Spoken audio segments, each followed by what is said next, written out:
Hello प्यारे बच्चों, नमस्कार। एक बार फिर से आप सभी का स्वागत है बिहार और भारत के number 1 YouTube channel DLS education Vidyakul पर। साथियों, आज मैं आपके सामने एक बार फिर से हाजिर हूं आपकी रिवीजन क्लास को लेकर। यानी कि आज आपको चैप्टर 1 से लेकर 3 तक हिस्ट्री, ज्योग्राफी, पॉलिटी और इकोनॉमिक्स, इन 4 विषयों में अगर आपने चैप्टर 1 से 3 तक की पढ़ाई कर रखी है बेटा, तो आज आपके पास एक मौका है उन सभी महत्वपूर्ण प्रश्नों को सॉल्व करने का। तो आइए हम लोग चलेंगे अपने सबसे पहले महत्वपूर्ण प्रश्न की तरफ। पहला प्रश्न है बेटा, हेनरी द नेविगेटर।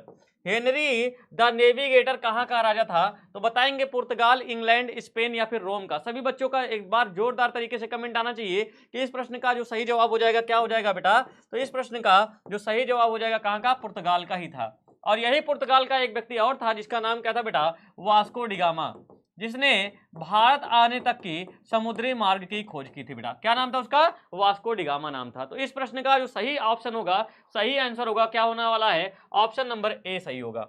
अगला प्रश्न है प्यारे बच्चों, एस्ट्रोलोब किस प्रकार का यंत्र था? मौसम बताने वाला, दिशा बताने वाला, अक्षांश बताने वाला या फिर तापमान बताने वाला?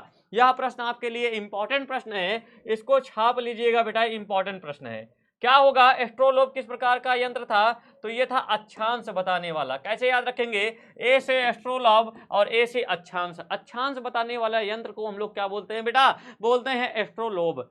अगला प्रश्न है आप सभी के सामने, प्रश्न संख्या 3। क्या है? सामंतवाद व्यवस्था में भूमिका मालिक कौन होता है बेटा? जहां सामंतवादी व्यवस्था होती है वहां पर भूमिका मालिक कौन होता है? तो कौन होता है बेटा? राजा होता है। ऑप्शन नंबर ए आप सभी का, सभी बच्चे जो भी देख रहे हैं ना, आप सभी का ऑप्शन नंबर ए बिल्कुल सही होगा बेटा। क्या? राजा होगा। जल्दी जल्दी प्रश्नों को सॉल्व करेंगे, 70 से अधिक प्रश्न है प्यारे बच्चों। तो आज आप सभी को एक एक प्रश्न को सॉल्व करना है और अंत में बताना है कि आपके कितने प्रश्न सही हुए। चलिए, अगला प्रश्न है कि भौगोलिक खोजों के परिणामतः किस वर्ग को सबसे ज्यादा फायदा हुआ बेटा? भौगोलिक खोजें जब हो गई ना, तो सबसे ज्यादा किसको फायदा हुआ? जो व्यापारी रहा होगा, जिसने व्यापार किया होगा बेटा। क्योंकि आपको पता है कि जब वास्को डिगामा भारत आया था, वास्को डिगामा भारत आने के बाद जब यहां से सामान लेके जाता है ना, वहां व्यापार करता है, तो उसको 20 गुना अधिक फायदा हुआ। तो किसको फायदा हुआ? सैनिक, व्यापारी, कृषक। तो आप क्या बोलोगे? ऑप्शन नंबर बी सही होगा बेटा। कृषक वर्ग यानी व्यापारी वर्ग को सबसे अधिक फायदा हुआ था। अगला प्रश्न है, मार्टिन लूथर कहाँ का रहने वाला था? इटली का, जर्मनी का, फ्रांस का या फिर पुर्तगाल का? ये प्रश्न भी आप सभी के परीक्षा में पूछा जाने वाला इंपॉर्टेंट प्रश्न है बेटा। कक्षा 9वीं की परीक्षा में ये प्रश्न आप सभी से पूछा जा सकता है। तो मार्टिन लूथर बेटा ऑप्शन नंबर बी सही होगा, जर्मनी का रहने वाला था। कौन सा प्रश्न? ऑप्शन नंबर बी सही होगा। अगला प्रश्न, अमेरिका का पता किसने लगाया था? तो बताएंगे प्यारे बच्चों, अमेरिका का पता किसने लगाया था? आप सभी का जवाब होगा क्या? कोलंबस ने। किसका पता लगाया था? अमेरिका का। अगर आपसे प्रश्न पूछ लेता कि भारत का पता किसने लगाया था प्यारे बच्चों, तो भारत का पता लगाया था वास्को डिगामा ने। कब पता लगाया था? 1498 में। कभी? 1498 में। अगला प्रश्न है, क्षेत्रफल की दृष्टि से भारत का विश्व में कौन सा स्थान है? 7वां, 8वां, 9वां या फिर 6वां? प्यारे बच्चों, इसमें मैंने आप सभी को ट्रिक बता रखा था कि रुक चीन अब अर्जी ले लिया कर। रुक चीन अब, रुक चीन अर्जी ले लिया कर, अर्जी ले लिया कर। ये मैंने ट्रिक बताया था प्यारे बच्चों आप सभी को, जिसमें क्या था? रूस से था रूस, का से क्या था? कनाडा। तीसरे नंबर पे क्षेत्रफल की दृष्टि से चीन देश, आ से अमेरिका, और अर्जी से बेटा बन गया आपका ब्राजील। क्या बन गया? ब्राजील। और ले लिया से बन गया ऑस्ट्रेलिया। तो ये 6 देश हो गए प्यारे बच्चों, और 7वां देश रहेगा आपका भारत, यानी कि क्षेत्रफल की दृष्टि से 7वां, मतलब ऑप्शन नंबर ए आप सभी का बिल्कुल सही होगा। भारत के अक्षांशीय और देशांतरीय विस्तार में लगभग कितने डिग्री का अंतर है प्यारे बच्चों? आप सभी के ये प्रश्न भी मैंने कक्षा में बहुत अच्छी तरीके से आप सभी को पढ़ा रखा है। एक चीज ध्यान देंगे आप लोग, अगर आप लोग को लग रहा है कि ऐसे प्रश्न हमसे नहीं बन पाते हैं, ऐसे प्रश्न हमसे नहीं बन पाते हैं और हम लोग क्या करें गुरुजी, हम बहुत कमजोर हैं, आप लोग बराबर अगर ये परेशान रहते हो बेटा, अगर ये परेशानी है ना, तो इसका हल जो है ना आपको एप्लीकेशन पे जरूर मिल जाएगा। वहां पर बेटा एप्लीकेशन पे आपको पता है कि बहुत डिटेल में ये सब चीजें बताई जाती हैं, मानचित्र बताकर। जैसे अभी मैंने आपको इसी प्रश्नों को बताया बेटा, इस प्रश्न को याद रखने की रखने की आवश्यकता नहीं है आपको। देखिए, जैसे मान लो ये मैंने आप सभी को सामने भारत का मानचित्र बना दिया बेटा, ये भारत का क्या रहा? मानचित्र रहा। ठीक है, अब यहाँ पर पता है कि ये 97 पॉइंट क्या है, इधर क्या पड़ता है? 68.7। ये क्या है? देशांतर रेखा का नाम है बेटा। यहाँ 97.25 पड़ता है। अब 97 में से अगर 68 घटाएंगे बेटा, 17 में से 8 गया, 9 बचेगा, और 9 में से यहाँ पर 8 में से 6 गया, 2। हाँ, और इधर आपके सामने पता ही है, देखिए इसको हम पूरा घटा के बताते हैं। 97.25 में से 68.70 घटाना है बेटा। 5 में से 0 उतर, 12 में से 7 गया 5, 16 में से 8 गया 8, है ना, कितना हो जाएगा? तो लगभग बेटा हम इसको जोड़ेंगे ना तो लगभग 29 में आएगा। तो लगभग 29 को हम पूरा पूरा बोल देते हैं, कितना देशांतर का अंतर है? 30 देशांतर का अंतर है। ये साफ साफ आपको दिखता है। ऑप्शन नंबर सी आप सभी का बिल्कुल सही होगा। भारत की मध्याह्न समय रेखा बेटा जो कि कहाँ से गुजरती है? इलाहाबाद के नैनी शहर से। इलाहाबाद जिसको अब हम लोग बोलते हैं प्रयागराज बेटा, इलाहाबाद के नैनी शहर से होकर गुजरती है कौन सी? 82.5 अंश, इसी को बोलते हैं हम लोग भारत की मानक समय रेखा। और विश्व की मानक समय रेखा बेटा किसे बोलते हैं? 0 अंश देशांतर रेखा को, जो कि लंदन के ग्रीनविच नामक शहर से गुजरती है। विश्व का मानक समय कहां से लिया गया है? लंदन के ग्रीनविच नामक शहर से। और भारत का मानक समय कहां से लिया गया है? इलाहाबाद के नैनी से। तो इस प्रश्न का जो ऑप्शन नंबर सी है बेटा वो सही होगा। अगला प्रश्न, भारत एवं चीन के बीच सीमा रेखा का नाम क्या है बेटा? तो मैक मोहन रेखा है। और ये कब खींची गई थी? 1914 में खींची गई थी। रेड क्लिफ रेखा बेटा भारत और पाकिस्तान के बीच में है। किसके बीच में? भारत और पाकिस्तान के बीच में जो रेखा है उसे हम रेड क्लिफ के नाम से जानते हैं। अब भारत का विभाजन होने के बाद यह रेखा खींची गई थी, है ना। तो ऑप्शन नंबर क्या होगा बेटा? ऑप्शन नंबर इस प्रश्न का ऑप्शन नंबर बी सही होगा। आप सभी को अगर प्रश्न समझ में आ रहे हैं बेटा, प्रश्न को करने में यहां मैं जल्दबाजी इसलिए कर रहा हूं कि प्रश्नों की संख्या ज्यादा है और आपके कम से कम समय का यूटिलाइज किया जाए बेटा। तो यहां पर क्या मतलब है? ऑप्शन नंबर बी आप सभी का सही होगा। कर्क रेखा किस राज्य से होकर नहीं गुजरती है? आपको पता है कि कर्क रेखा बेटा 8 राज्यों से होकर गुजरती है ना। कर्क रेखा 8 राज्यों से होकर गुजरती है। और कर्क रेखा को कौन सी नदी 2 बार काटती है बेटा? तो माहे नदी कितनी बार काटती है? 2 बार काटती है। कर्क रेखा को माहे नदी 2 बार काटती है। और ये जो है इसकी ट्रिक है बेटा, 8 राज्यों से गुजरती है। मित्र पर गमछा झार, मित्र पर गमछा झार, ये कर्क रेखा की क्या है बेटा? ट्रिक है। आपको पता है कि आपके दीपक सर बेटा एक प्रश्न से ना कई प्रश्नों को उत्तर देते हैं, एक प्रश्न में ही कई उत्तर छिपे रहते हैं। यहाँ कर्क रेखा को देखा, आपसे पूछ लेगा कितने राज्यों से गुजरती है, आप बताओगे 8। कर्क रेखा को 2 बार कौन सी नदी काटती थी? माहे नदी काटती है।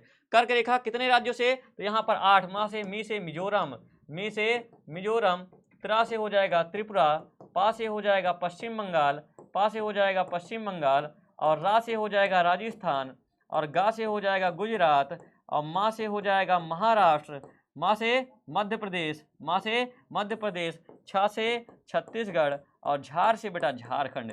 ये ऐसे 8 राज्य हैं जिनसे कर्क रेखा होकर गुजरती है।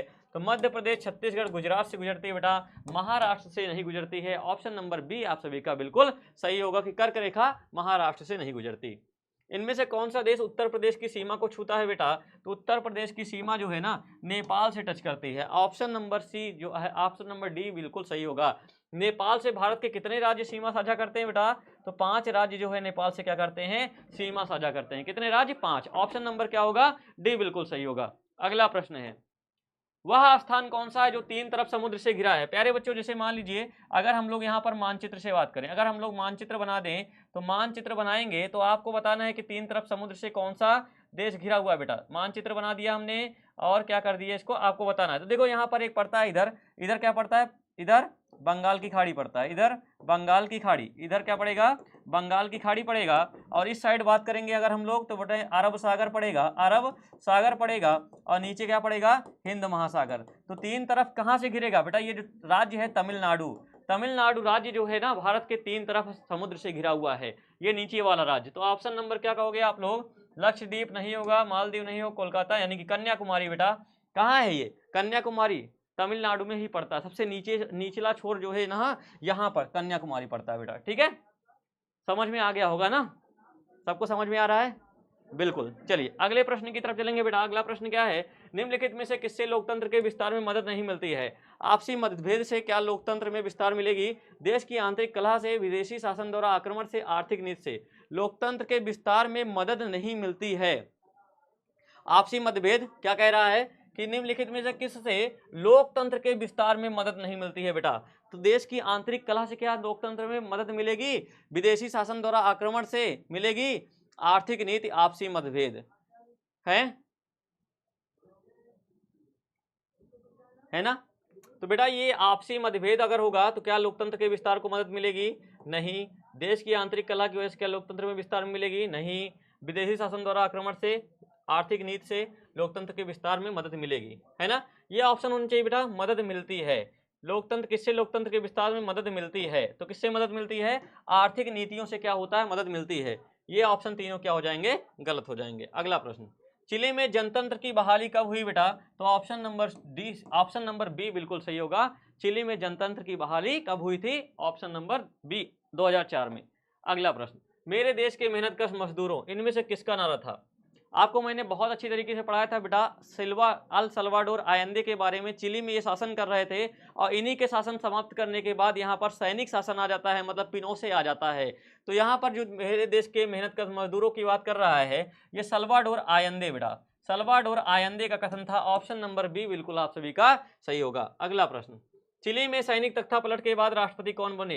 बेटा चिली जो अल सल्वाडोर आयंदे थे इनकी हत्या कर दी जाती है। इनकी हत्या करने के बाद यहाँ पर सेना का शासन आता है और सेना का शासन संभालता कौन है, तो जनरल आगस्तो पिनोशे। ऑप्शन नंबर क्या हो जाएगा, ए बिल्कुल सही होगा। अगला, सन 1980 में पोलैंड में मजदूरों के हड़ताल के नेता कौन थे। आपको पता है कि एक व्यक्ति था बेटा जो जिसका नाम क्या था, लेक वालेसा। यह व्यक्ति जो है काम कर रहा होता है, इसको क्या काम से निकाल दिया जाता है। इसके बाद एक क्रेन चालक महिला होती है और क्रेन चालक महिला को भी जबरदस्ती निकाला जाता है, जिससे ये संगठन बनाता है और पूरे पोलैंड में क्या करता है बेटा, पूरे पोलैंड में जो है हड़ताल कर देता है। और अंततः यहाँ पर बेटा लोकतांत्रिक ढंग से पहली बार लेक वालेसा ही सरकार भी बनाता है। तो इस प्रश्न का ऑप्शन नंबर बी बिल्कुल सही होगा। अमेरिका में संविधान कब लागू हुआ बेटा, तो आपको मैंने बताया था अमेरिका आज़ाद कब हुआ था, तो 1776 में अमेरिका क्या हुआ था, आज़ाद हुआ था। इसको 13 वर्ष लग गए बेटा, 13 वर्ष लग गए थे किसमें, संविधान के बनाने में। तो 1789 में इसका संविधान बना। ऑप्शन नंबर बी सही होगा। और ये जो बोस्टन टी की घटना है बेटा, बोस्टन टी की घटना किससे संबंधित है, तो बोस्टन टी की घटना संबंधित है अमेरिका की आज़ादी से। किससे संबंधित है, अमेरिका की आज़ादी से। और इस प्रश्न का जो ऑप्शन नंबर बी सही था बेटा, कौन सा सही होगा ऑप्शन नंबर बी सही होगा। अगला प्रश्न, विश्व में प्रथम लिखित संविधान किस देश में लागू हुआ। इंग्लैंड, फ्रांस, अमेरिका और स्पेन। लिखित संविधान की बात कर रहा है बेटा, किसके संविधान की, लिखित संविधान की। तो क्या हो जाएगा, अमेरिका ने अपना सबसे पहले विश्व का लिखित संविधान कब बनाया, 1789 में बनाया। और विश्व का अगर हम बात करें बेटा, तो विश्व का सबसे लघु संविधान, विश्व का सबसे लघु लिखित संविधान, सबसे लघु लिखित संविधान किस देश का है बेटा, तो आप क्या बताओगे, आप बताओगे अमेरिका। ऑप्शन नंबर क्या हो जाएगा, सी सही होगा बिल्कुल। आइए अगले प्रश्न की तरफ चलेंगे। अगला प्रश्न है, किस संधि के द्वारा अमेरिकी स्वतंत्रता संग्राम को मान्यता मिली। किस संधि के द्वारा बताइए आप सभी लोग, पेरिस, विलाफ्रिका, न्यूली या सेब्रे। तो पेरिस की संधि के द्वारा बेटा क्या हुआ, अमेरिकी स्वतंत्रता संग्राम को मान्यता मिली। अगला प्रश्न, अमेरिका में सबसे पहले किस देश ने अपने उपनिवेश स्थापित किए। इसका मतलब है प्यारे बच्चों कि अमेरिका में सबसे पहले किसने अमेरिका को गुलाम बनाया, ये पूछ रहा है। अमेरिका को सबसे पहले गुलाम सबसे पहले किसने बनाया था, तो स्पेन ने बनाया था प्यारे बच्चों। अमेरिका भी गुलाम था, स्पेन का गुलाम था। और अंत में जो मैंने बताया 1776 में इसको आज़ादी मिलती है ना, तो किससे मिलती है, ब्रिटेन से आज़ादी मिलती है, ठीक है। लेकिन सबसे पहले गुलाम किसने बनाया, स्पेन ने। ऑप्शन नंबर बी सही है इसका। स्वाधीनता के पुत्र पुत्रियां नामक संस्था, प्यारे बच्चों इंपॉर्टेंट यानी कि मोस्ट इंपॉर्टेंट प्रश्न आपकी कक्षा 9वीं की परीक्षा के लिए मोस्ट इंपॉर्टेंट प्रश्न है कि स्वाधीनता के पुत्र और पुत्रियां नामक संस्था किसके द्वारा स्थापित की गई, कब, अमेरिकी स्वतंत्रता संग्राम के दौरान। ऑप्शन नंबर सी बिल्कुल सही होगा प्यारे बच्चों। कौन सा ऑप्शन सही होगा, ऑप्शन नंबर सी। अगला प्रश्न, हिमाद्री की औसत ऊंचाई क्या है। हिमाद्री मतलब बेटा क्या है, हिमाद्री क्या है, हिमालय की ही एक प्रमुख चोटी है जिसको हम लोग हिमाद्री बोलते हैं। हिमालय की कई श्रेणियों में, हिमालय है बेटा, हिमालय की कई श्रेणियों में एक को हम लोग क्या बोलते हैं, हिमाद्री बोलते हैं। तो हिमाद्री की औसत ऊंचाई कितनी है, 6100 मीटर है बेटा। ऑप्शन नंबर बी बिल्कुल सही होगा। अगला प्रश्न, लद्दाख पठार की ऊंचाई के बारे में बात करेंगे। तो लद्दाख पठार बेटा, लद्दाख पठार की ऊंचाई कितनी है, तो आप बताओगे सर 4 किलोमीटर है ऊंचाई इसकी। कितना, 4 किलोमीटर। ऑप्शन नंबर बी बिल्कुल सही, ए सही होगा बिल्कुल। अगला प्रश्न, गार्डविन ऑस्टिन किस पर्वत श्रेणी में स्थित है बेटा। तो अगर मान लीजिए अगर हम लोग बात करें यहाँ पर ये मान लीजिए हिमालय पर्वत की श्रेणियां हैं बेटा, तो ये काराकोरम श्रेणी है। क्या है, काराकोरम श्रेणी। काराकोरम श्रेणी पर ही सबसे ऊंची चोटी को नाम क्या है, केटू बोलते हैं। केटू को ही क्या बोलते हैं हम लोग, गार्डविन ऑस्टिन भी बोलते हैं बेटा। क्या बोलते हैं, गार्डविन ऑस्टिन। यानी कि भारत की सर्वोच्च चोटी किसे बोला जाता है बेटा, केटू, यानी कि गार्डविन ऑस्टिन को बोला जाता है। ऑप्शन नंबर क्या हो जाएगा आप बताओ। ये गार्डवन ऑस्टिन इसे बोलते हैं हम लोग, K2 बोलते हैं इसे बेटा, क्या बोलते हैं K2, और ये कहाँ पर स्थित है, काराकोरम पर्वत श्रृंखला पर स्थित है। ऑप्शन नंबर बी बिल्कुल सही होगा। अगला प्रश्न, उत्तर पूर्वी राज्यों में स्थित हिमालय को किस नाम से जाना जाता है। उत्तर पूर्वी राज्य में हिमालय को हम लोग किसके नाम से जानते हैं बेटा, उत्तर पूर्व की बात कर रहा है। जैसे मान लो अगर हम लोगों ने मानचित्र बनाया है, ये हमारा भारत का मानचित्र रहा बेटा, ये हमारा हिमालय गुजर रहा है, ये हिमालय गुजर रहा है, तो ये उत्तर पूर्व का राज्य यहाँ पे आप इसको जानते हो किसके नाम से, पूर्वांचल हिमालय के नाम से। किसके नाम से, पूर्वांचल हिमालय के नाम से, मतलब ऑप्शन नंबर बी बिल्कुल सही होगा आप सभी का। अगला प्रश्न, नीलगिरी किसका अंग है प्यारे बच्चों, नीलगिरी किसका अंग है। देखिए जैसे मैं यहाँ पर मानचित्र बना रहा हूँ, मानचित्र से ही समझा रहा हूँ बेटा, क्योंकि मैंने आपको बताया है ज्योग्राफी याद करने से कम समझने से ज्यादा याद होता है ना।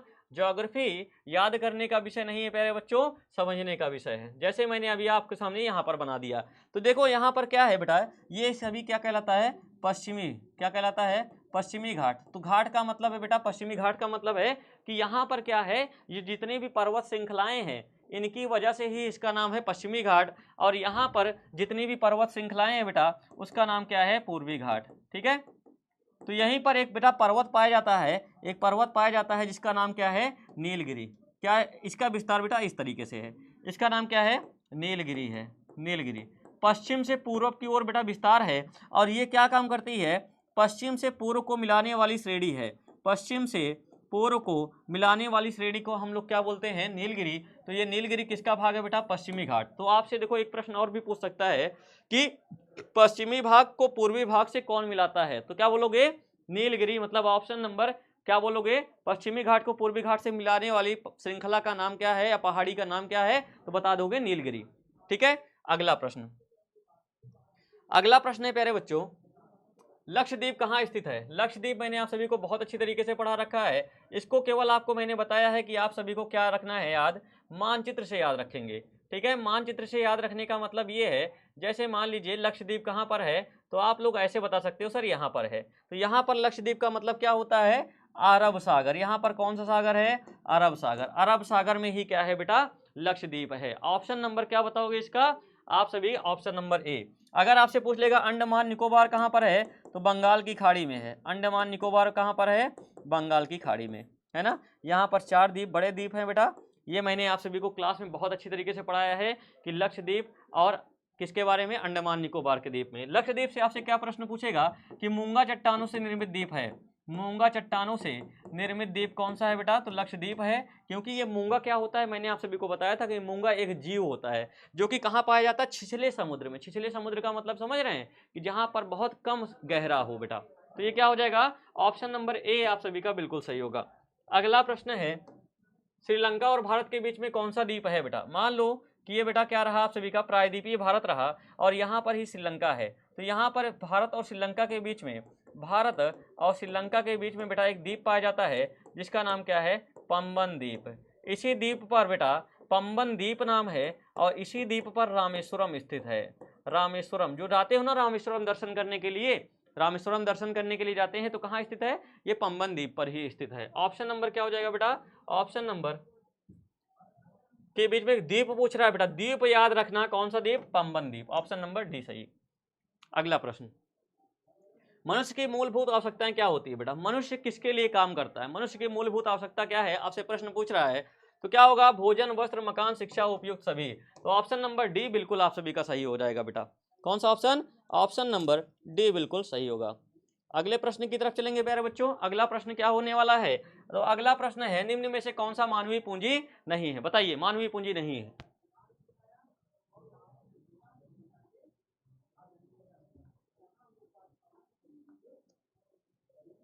क्या हो जाएगा प्यारे बच्चों,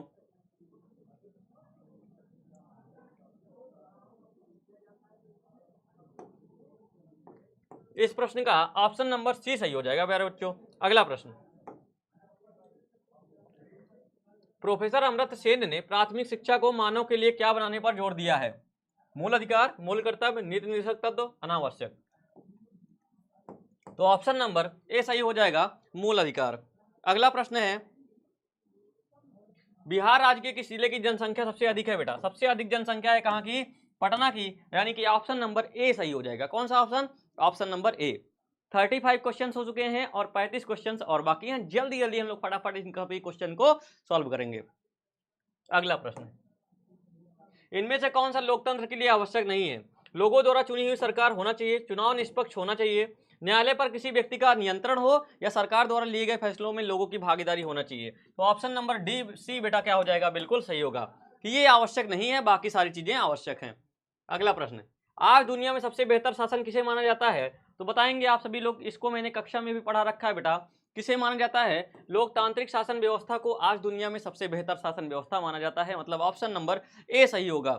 अगला प्रश्न है, लोकतंत्र में शासन कौन करता है? तो आपको पता है बेटा, लोकतंत्र में शासन करता है जनता, ऑप्शन नंबर ए सही होगा। और ये जो शासन लोकतंत्र में होता है बेटा, यह प्रत्यक्ष रूप से होता है और एक होता है अप्रत्यक्ष रूप से। तो प्रत्यक्ष रूप से तो भारत में नहीं होता है, अप्रत्यक्ष रूप से भारत में, अप्रत्यक्ष रूप से स्विट्जरलैंड में बेटा, कहाँ? स्विट्जरलैंड में होता है। अगला प्रश्न, सैनिक शासन में शासन की जिम्मेदारी किसके हाथ में होती है? तो सेना या फौज के हाथ में होती है। इसका बहुत अच्छा उदाहरण मैंने आप सभी को क्लास में दे रखा है बेटा, पढ़ा रखा है बहुत अच्छी तरीके से। अगला प्रश्न, फ्रांस की राजक्रांति किस ईस्वी में हुई थी? यानी आप कह सकते हो बेटा कि फ्रांस में क्रांति कब हुई थी, आपको बताना है फ्रांस में क्रांति कब हुई थी। तो 1789 की क्रांति को हम लोग किस क्रांति के नाम से जानते हैं बेटा? तो फ्रांस की क्रांति के नाम से, ऑप्शन नंबर बी बिल्कुल सही होगा। अगला प्रश्न, प्रथम स्टेट में कौन आते हैं? तो प्रथम स्टेट में बेटा कौन आते हैं? पादरी आते हैं। कौन सा?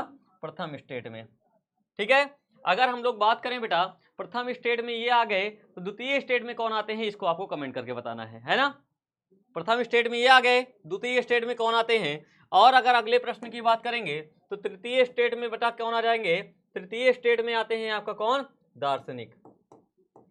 तृतीय स्टेट में, है ना। प्रथम में पादरी, द्वितीय में कुलीन वर्ग। कुलीन का मतलब बेटा अमीर वर्ग, पढ़ा लिखा वर्ग। अगला प्रश्न, रूसो किस सिद्धांत का समर्थक था? समाजवाद का, जनता की इच्छा का, शक्ति पृथक्करण का, निरंकुशता का। तो रूसो जो है प्यारे बच्चों, इसको याद रखिएगा, जनता की इच्छा का समर्थक था। इंपॉर्टेंट प्रश्न है, किसका समर्थक था? जनता की इच्छा का। अगला प्रश्न है, मॉन्टेस्क्यू ने कौन सी पुस्तक लिखी प्यारे बच्चों? सामाजिक संविधा, विधि की आत्मा, दास कैपिटल, बृहत कोश, ज्ञान कोश। दास कैपिटल बेटा कार्ल मार्क्स की पुस्तक का नाम है। किसकी? कार्ल मार्क्स की पुस्तक का नाम है दास कैपिटल। अब विधि की आत्मा किसने लिखा था? मॉन्टेस्क्यू ने। ऑप्शन नंबर इसका बी सही हो जाएगा प्यारे बच्चों।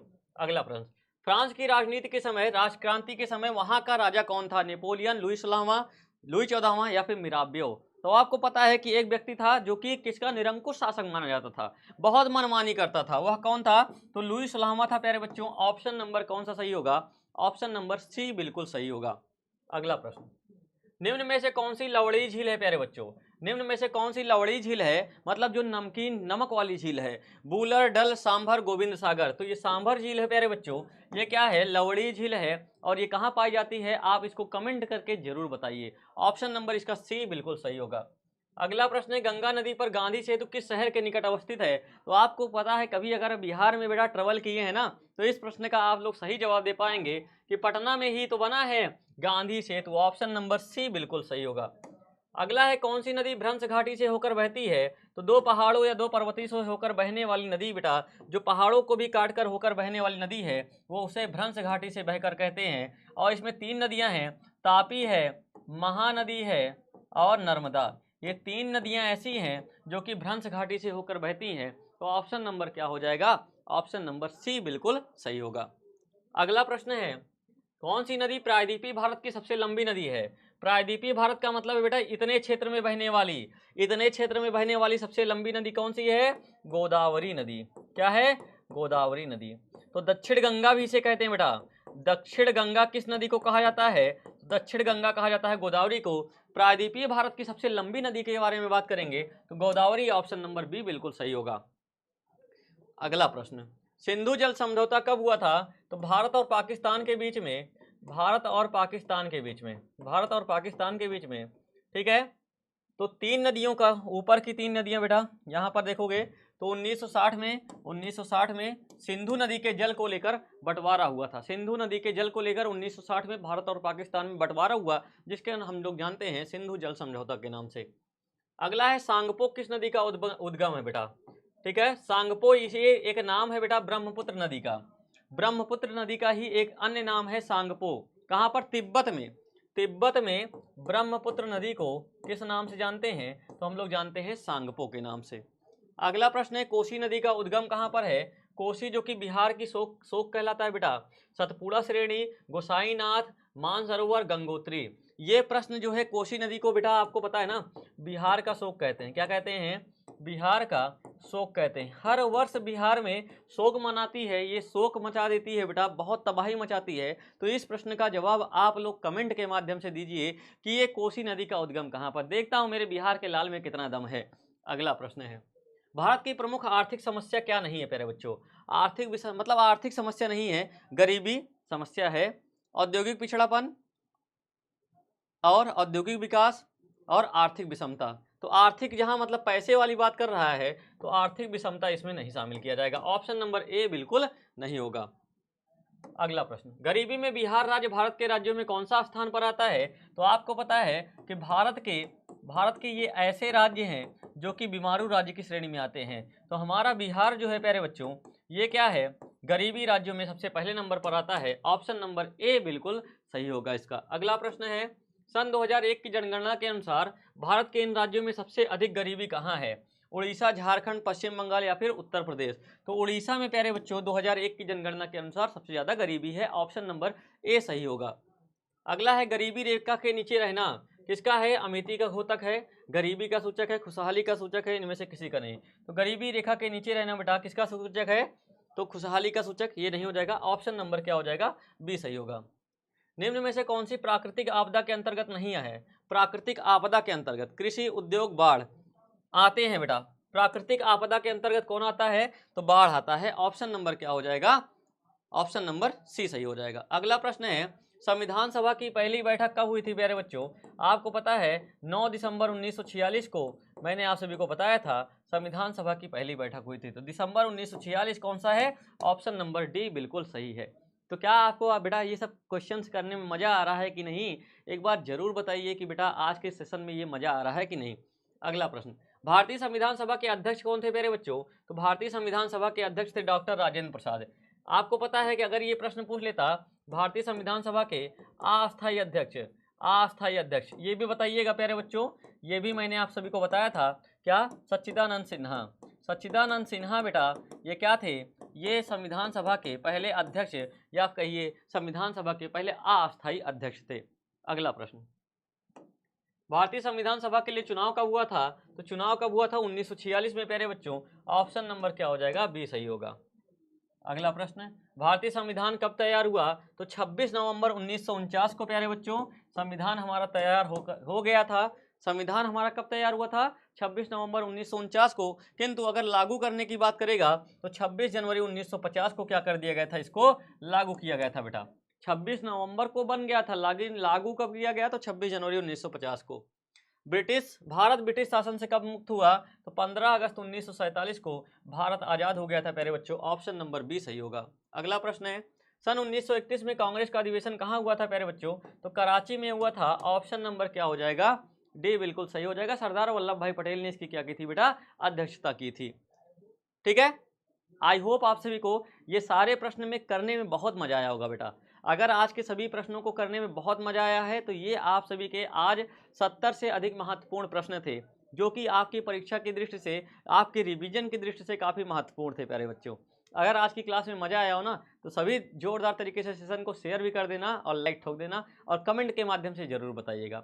अगर ऐसे सेशन और भी चाहते हैं तो ये भी कमेंट करके जरूर बताइएगा। तो आज की क्लास में जुड़े रहने के लिए सभी प्यारे बच्चों का तहे दिल से धन्यवाद। Thank you so much.